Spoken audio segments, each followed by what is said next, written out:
Xi Jinping Tayvanning Kuomintang partiyasi rəhbərini Xitayda ziyarəti buluşqa təklif qılğan olub, partiyanın rəhbəri Zhang Liwenning bu təklifni xoşallıq bilan qəbul qılğanlığı bildirildi. O bir heyətni başlab aprel ayında Beyjingdə ziyarətdə bo'ladi ekan. Yəni bu ayın içində ziyarəti olmaqçı. Əlbəttə o günlərdəmi berimiz bunun xəbərini.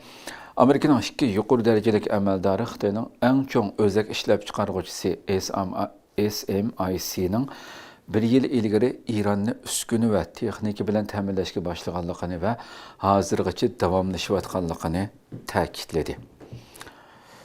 Xitayning Tayvan boğuzuğa yakın 6 hava armiya bazasıga 200'den artıq kon tipdiki uruş aeroplanlarından özgertilgan uçquchisiz hücumchi aeroplanlarını o'g'irlashtirganligi ve Tayvanga qarata yuz berish ehtimolliği bo'lgan hujumning birinchi to'lqinida bu aeroplanlarning ishlatilganligi haqida ogohlantirish berildi.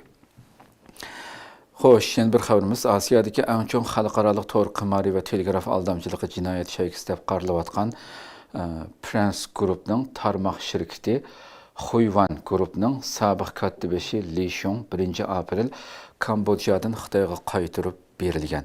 Mazkur jinoyat guruhining hozirgi kotibi 3 yanvar oyida Kambodjadan Xitoyga qaytirilgan edi.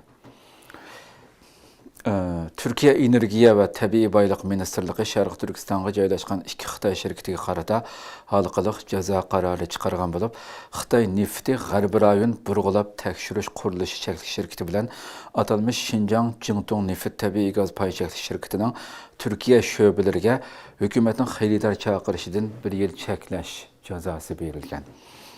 Birleşken Devletler Teşkilatı Xavfsizlik Kengashida Hormuz bo'g'izini qaytadan echish uchun İran'a qarshi harbiy harakatni tasdiqlash qaror loyihasiga Rossiya, Xitoy va Fransiya qarshi chiqdi.